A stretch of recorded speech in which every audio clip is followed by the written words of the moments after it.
Hi, everyone. Welcome. It is February 21st of 2023, and you are watching the recorded webinar meant for aspiring farmers. The purpose of this webinar is to give folks who think they're interested in a career in farming some tips and tricks on some of the best ways to get started down that path. We are Land for Good, and our mission is to ensure the future of farming by putting more farmers more securely on more land in New England and beyond. And we work primarily with four different audiences. We work with folks like you who are farm seekers, people who are looking to access land. We also work with landowners who are not farmers, but are interested in making their land available for farmers to use.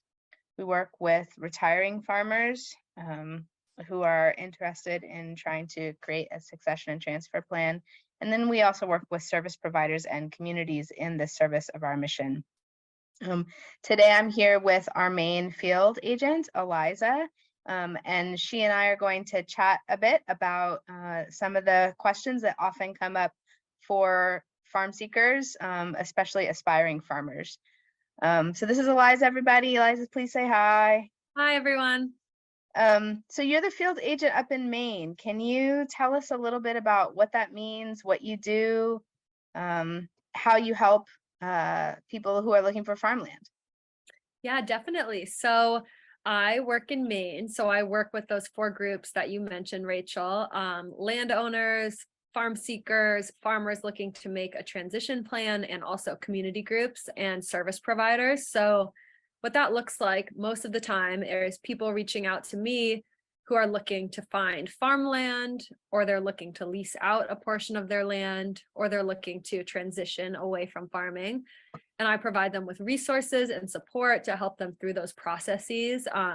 There isn't a ton of information online for, creating a farm lease or all of these really specific things that Land for Good helps with. So being able to offer people that kind of farm specific support, I think can be really valuable. And I love working with farmers. I was a farmer myself until about a year ago. I'm taking a sabbatical from farming, I like to say. But before I was at Land for Good, I was farming. So I have so much love for the farming and ag community and just want to be as helpful as I can be. Awesome. That all seems super helpful, the work that you do, but what about people who don't have experience, like people who think they want to pursue farming, but they have never done that before? What advice would you offer them? Yeah, so I think for people who have never farmed before, the most valuable thing they can do is work on a farm. Even if you have experience like landscaping or homesteading, gardening, production farming can be so different from that. And so making sure that you have experience before you decide that that's the path you want to take is really important. I usually recommend that people work on a few different farms just because all farmers, even though, I'll speak just about vegetable farming specifically right now. Even though everyone's growing vegetables, the ways that they do it, their processes and systems are all so different, or can be so different. So I think working at a few different farms to kind of figure out what your scale would want to be, what your the markets you enjoy serving, what kind of produce you enjoy growing can all be really helpful.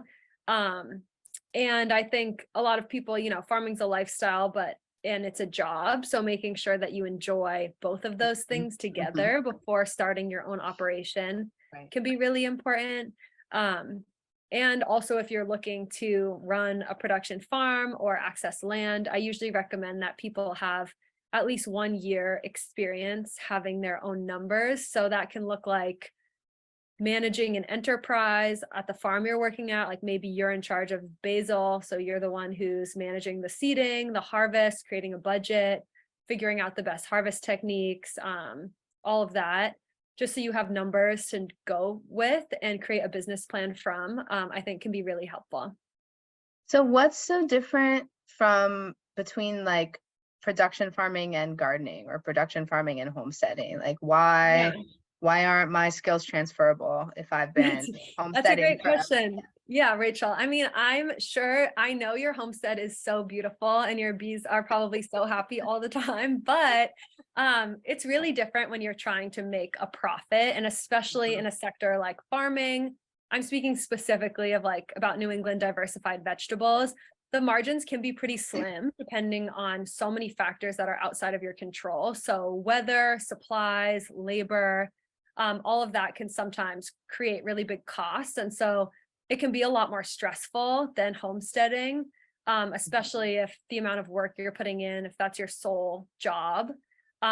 It can be a lot more stressful, a lot higher stake than homesteading. And also, there's lots of rules and regulations you have to follow when you're farming. So, produce safety, if you decide to get certified organic or certified under anything, hiring labor, building structures, all of that is a lot more intense than homesteading is for some people. And so I Mhm. think that making sure you have experience, like really hustling to make sure you're getting crops to market on time, like reaching out, creating customers, creating a POS system, all of that can be a little bit different. Right. Um, so how do people even go about trying to get that experience? Like, where do they look? Who do they talk to? Is there like farmer school? So actually there are some farmer schools. There's some places that offer programs for beginning farmers. I'm not going to name any right now because I'm afraid I'm going to not say it correctly and this will be on the internet forever, but there are some you can look into. Um, my favorite way to recommend for people to find Uh-huh. farms is to just reach out locally. So going to a farmer's market, chatting up some farmers, to just see if anyone's hiring or where they're posting jobs. There are a few different farm job websites you can look at. And also on Instagram, if you like really get into a farm Instagram hole, you can kind of find farms that are posting jobs on Instagram. So that can be a really good option if you're looking to stay in your area. You can reach out to your network and see if there are other people that you know that have farmed and where they farmed. Another cool option is worldwide opportunities in organic farming, also known as woofing. So Oh, that's I've a done that. website. What? I've done that. Yeah, exactly. So woofing can be really awesome. There's farms all over the world that you can work at, and they're all different. So at some, you're living in your tent and providing labor for free. At others, you're getting paid. Some you're like working 40 hours a week. At some, you're working 10 hours a week. So that can be a good option if you want to kind of ease into it and don't want to commit to like a full season somewhere. You can Mhm. go woof for a couple of weeks, just to kind of get a taste. That And makes I will say that in Maine, the Maine Organic Farmers and Gardeners Association, or MOFGA, they have an apprenticeship program where they post apprenticeships for different farms. And so if you are living not in Maine, you can look at different agricultural service providers in your state and just see what kind of options they have in terms of farm apprenticeships or So for folks who are watching, these slides will be posted in the notes part of the YouTube channel. But just want to share that we do have a list of places you could start to follow up on some of Eliza's suggestions in terms of getting experience farming. And Eliza, you mentioned business planning. Um, I have a couple suggestions for folks, but do you have anything that you want to say about getting experience business planning? Yeah, so I think there's lots of different resources in different states. In Maine, we have the Maine Organic Farmers and Gardeners Association that has business planning resources. So that's usually what I refer people to. But as I mentioned earlier, just having some numbers to run with can be really helpful. What Mhm. were the resources you had, Rachel? Well, I have one. It's just called beginningfarmers.org that has a whole bunch of different resources on it, like links that you can click and follow. But there's another website called AgPlan, which is a basic online planning resource. I don't know if you can see this, Mhm. but it's free to use, so anybody can sign up to use this ag plan um, tool, and that will help you to make templates, and it has some educational resources. But the other one that I mentioned was this this beginningfarmers.org site. Has some basic information about farm business planning, but also has a number of links, like from Cornell University Small Farms Project, basic information for getting started, Center for Agroecology. So a bunch of different places where you can go to get some practice and experience in making a business plan. And I think the National Young Farmers Coalition also has some business planning resources. Great. So I had some other questions that I did want to ask you. So once people have had some experience working on a farm and have put some thinking into their business plan or gotten some experience with numbers, as you put it, or running a venture on their own, are there different ways that people sort of get farmland? Like, does everyone just make a business plan and go out and buy farmland, or how are the different ways that people can even do it? Yeah, so I would say the two most common ways are purchasing land and also leasing land. For a lot of beginning or young farmers, leasing can be a really affordable, safe option as long as you have a secure lease.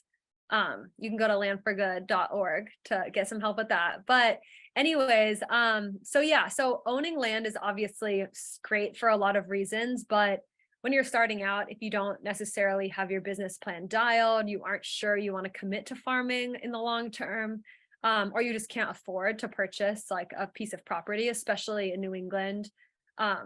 These days, land prices are really high. So leasing can be a really great option. And a lot of leases don't have to be short. So a lot of people feel nervous. They're like, I don't want to lease. I want to plant my asparagus and my peonies, and those are going to take a few years. But there are longer term leases out there. So we don't usually recommend for people to start with like a really, really short lease if they know that they have farming experience, they have a business plan, they know they want to build a business and markets. So there's short-term leases and long-term leases, and both can be great options depending on your situation.